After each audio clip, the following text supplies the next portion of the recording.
ఆంధ్రప్రదేశ్‌లో కీలకమైన నియోజకవర్గాలు దాదాపుగా 10-15 నియోజకవర్గాలున్నాయి. వీటిలో అత్యంత కీలకమైన నియోజకవర్గాలు కృష్ణా జిల్లాలో 3 ఉన్నాయి. ప్రస్తుతం ఆ 3 నియోజకవర్గాలకు సంబంధించి పక్కన పెడితే 2 నియోజకవర్గాలు మాత్రం చాలా కీలకం.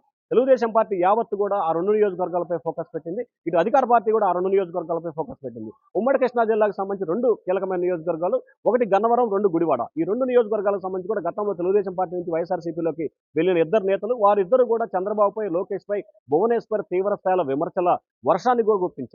ఏదైతే వంశీ చేసిన వ్యాఖ్యలతో చంద్రబాబు కన్నీరు పెట్టుకొని మరి అసెంబ్లీ నుంచి బయటికి వెళ్ళిపోయిన పరిస్థితి కూడా కనిపించింది. తాను ముఖ్యమంత్రిని మళ్ళీ అసెంబ్లీకి వస్తానని చెప్పి శపథం కూడా చేసిన పరిస్థితిని గమనించాలి. ఇక ప్రధానంగా చూసుకుంటే గుడివాడ నియోజకవర్గానికి సంబంధించి కూడా 2 సార్లు వైఎస్ఆర్‌సీపీ నుంచి గెలుపొందిన కొడాలి నాని మూడోసారి గెలిచేందుకు కూడా సిద్ధమవుతున్న పరిస్థితి కనిపిస్తోంది. కానీ ప్రస్తుతం ఆయనకి పరిస్థితులు ఏమాత్రం కూడా అనుకూలంగా లేని పరిస్థితి కనిపిస్తోంది.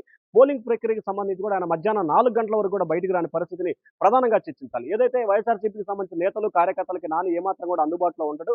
అలాగే ఏదైతే పోల్ మేనేజ్మెంట్ విషయంలో వైఎస్ఆర్‌సీపీ కార్యకర్తలు, నేతలు పట్టినట్టు వ్యవహరించారని చెప్పి కూడా ప్రధానమైన ఆరోపణ. అలాగే గుడివాడ నియోజకవర్గానికి సంబంధించి 2 సామాజిక వర్గాలు గెలుపుని కీలకమైన పాత్ర పోషిస్తాయి. ఒకటి చౌదరి సామాజిక వర్గం, 2 కాపు సామాజిక వర్గం. ప్రస్తుతం ఈ 2 సామాజిక వర్గాలు కూడా కొడాలి నాని పట్ల తీవ్ర స్థాయిలో వ్యతిరేకత అయితే వ్యక్తం చేస్తా ఉన్నాయి. చంద్రబాబుని, లోకేష్‌ని భువనేశ్వర్‌పై వ్యాఖ్యలు చేయడం, అలాగే బాలకృష్ణపై వ్యాఖ్యలు చేయడాన్ని కూడా తీవ్రంగా జీర్ణించుకోలేని పరిస్థితి కూడా ఇక్కడ ప్రధానంగా కనిపిస్తా ఉంది. ప్రధానంగా చూసుకుంటే దాంతో పాటుగా ఏదైతే గుడివాడలో ఇటీవల జరిగిన, కొన్ని రోజుల క్రితం జరిగిన ఒక కాపు నాయకుడి హత్యకు సంబంధించి కూడా కొడాలి నాని ఆ సామాజిక వర్గానికి సహకరించకుండా ఇబ్బందులు పాల్చేశారని చెప్పి ఆ నియోజకవర్గంలో అందరూ కూడా కొడాలి నానిపై తీవ్రస్థాయిలో అసంతృప్తి, ఆగ్రహం వ్యక్తం చేస్తా ఉన్నారు. పూర్తి స్థాయిలో అభివృద్ధి చేయకుండా, రోడ్లు వేయకుండా గుడివాడ నియోజకవర్గంలో కేవలం తెలుగుదేశం పార్టీ నేతలు విమర్శలనే పెట్టుకున్న ధ్యేయంగా చేశారు కానీ ఎక్కడా కూడా నియోజకవర్గానికి సంబంధించి సరైన రోడ్లు లేవు. కనీసం విజయవాడ నుంచి గుడివాడ రావాలంటే సరైన రోడ్లు కూడా లేని పరిస్థితిని నియోజకవర్గంలో ఏర్పాటు చేశారు. కేవలం జగన్మోహన్ రెడ్డి ఇచ్చిన సంక్షేమ కార్యక్రమాలు తప్ప ఎమ్మెల్యేగా నాని నియోజకవర్గానికి 10 సంవత్సరాల కాలంలో చేసింది ఏమీ లేదని చెప్పి